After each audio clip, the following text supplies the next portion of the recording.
What up, y'all? It's your boy King NSA here, man, and I'm back with another video. And today in this video, we're going to be talking about how YNW Melly just beat his witness tampering trial. So according to the state, the trial was supposed to start today, and once the trial started, they ended up dropping the charges because there's no evidence, number one, and two, they were trying to say that YNW Melly was trying to get his girlfriend Maria to tamper with the murder trial, but that was soon to be found false because there was plenty of evidence of Melly telling his girlfriend, hey, don't mess with the trial at all. And that's how we got off with it. And what most people don't know is that witness tampering cases usually range from either getting life to death sentences. And for the feds, that was their backup plan for him if they couldn't convict him of the other murder charge. And this is a huge fucking deal for Melly, man. The only reason why they keep trying to convict him with these dumbass charges is because they already know the charges they have on him now won't stick because they have no evidence on the actual murder. And the craziest part is that nobody's thinking about is the fact that has his murder trial in literally a year. But now that we're done talking about everything that's happened recently with Melly, let's talk about what's going to happen in the long term with Melly and his murder trial.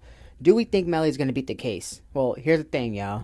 You gotta understand, Melly has been in jail for probably 6 to 7 years, maybe even 8 years. The whole reason why he hasn't been charged yet is because they don't have enough evidence or enough significant evidence to charge him. Can that also be seen as illegal? Well, yeah, because if somebody's been locked up for a significant amount of time and you have almost no evidence at all to lock them up completely, they've been in jail for 4 to even 6 years or even more than that. I mean, dude, they should have been let out. I mean, I think Melly should have been let out at least 3 years ago, bro. Because once we found out that there really wasn't any evidence that they're going to find on this case, why the fuck do we still have him in jail? It just seems like we still have him in jail just to hope that we could get something on him. But the reality is that there is nothing on him. And even if he did kill those people, which, let's be honest, 90% of us believe that he killed them, there's still no evidence, bro. So why is he in jail? You feel me? I'm not all for, I don't wish jail on nobody. Hell no. If you killing people, go to jail.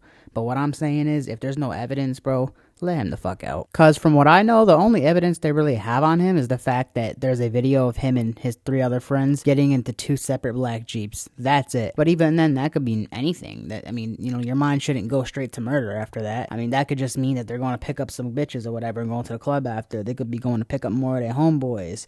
Maybe 2 of the friends are going to drop off one of the Jeeps because it's a rental and the other one they're keeping. You don't know. You don't know what's going on. And even then, they got killed in some parking lot or some shit. And the only reason why they think Melly did it is because they think Melly and Bortland hopped out the car, went into back, and shot up the back of the car. Which wouldn't make sense because why would they just... Why would not one, but both of them agree to kill their best friends, you know? And again, I understand, money is probably a big motivational factor if they did kill them, because from what I know, there was money being tossed around in the YNW crew, and Melly was the one really making all the money, and from what we know, Melly was mad about everybody else getting a fair profit when he's the one making all the money, which I'd be mad too. But at the same time, I just don't see Melly being a killer. I'm sorry. I don't see that shit at all. And on top of that, the feds trying to lock him up for all these dumbass cases. They're trying to throw... All they're doing is throwing these dumbass charges on him because they know they're not going to get him for the murder. So they know if they can't get him for the murder, they can probably at least get him for something else. But even then, it's is it really that worth it? Just let the man go. What do I think will happen in the future with Melly's case? Now, to be honest, it's kind of hard to say that Melly will beat the case because he's already been in there for so long.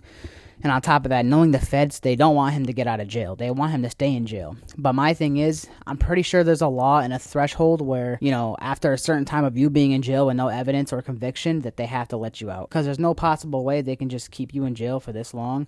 And there's no evidence, there's no witnesses, nothing. So I just wanted to say I was wrong about 2 points. The gunshots came from inside of the car, and there was Melly's fingerprints in the car, except that it makes sense because Melly rented the car out for months, so that doesn't really make him guilty, Just wanted to throw that out there because I was re-listening to what I said, and I did fuck up a little bit. My bad. And even then, every single case that they threw on Melly, he beat. It's not like some crazy conspiracy where no. And I feel like eventually they have to let him out. There's no way they could just keep him in here for nothing. Melly's already doing good, and I don't really have any doubts about him. I feel like if he could just keep evading these charges and whatnot and keep beating all these dumbass charges they're putting on him, eventually they're gonna let him out of jail, bro. Eventually his lawyer's gonna find some kind of way to get him out of jail. I mean, it's kind of shocks me now that his lawyer wasn't able to get him out of jail sooner. How is he not out of jail yet? How is he still in jail? I mean, a murder trial for fucking 6 years? How have y'all found nothing? How bad are you at your job? I think he'll be okay in the long run, because at the end of the day, if they can't find evidence now and they still won't be able to find evidence in 4 to 5 years, they have to let him out. They can't keep him in there for 10 years with nothing. You know, when Melly first got locked up, everybody knew it was him. It's just people weren't going to say that because they want him out of jail. But now as the years go on, I hear a lot more people talking about, oh, he did it. He did it. He killed them little boys. He did it. Which, yeah, he probably did do it. He probably did do it. But again, there's no evidence to prove that whatsoever. And if you can't prove it and they still lock you up, that's kind of dangerous and scary. But let me know what y'all think in the comments down below. I'm really just making this video to show you guys and to explain to you guys, you know, what's really going on with Melly, you know, why he's getting all these cases thrown on him, because they don't have any fucking evidence. That's the only reason why they are putting all these cases on him, is because they don't have a single trace of evidence on him besides the fact that, oh, he was in the car. Okay, well, it was his car. I mean, yeah, no shit, his DNA is going to be in the car because it's his car, dumbass. And then the fact that they think that the bullet holes came from inside of the car, not outside of the car. Now, that one's a little sketchy, but at the same time, that's like the only key evidence we have right now. But I hope y'all enjoyed the video, man. Let me know what y'all think in the comments down below, and I'll talk to y'all later. Peace.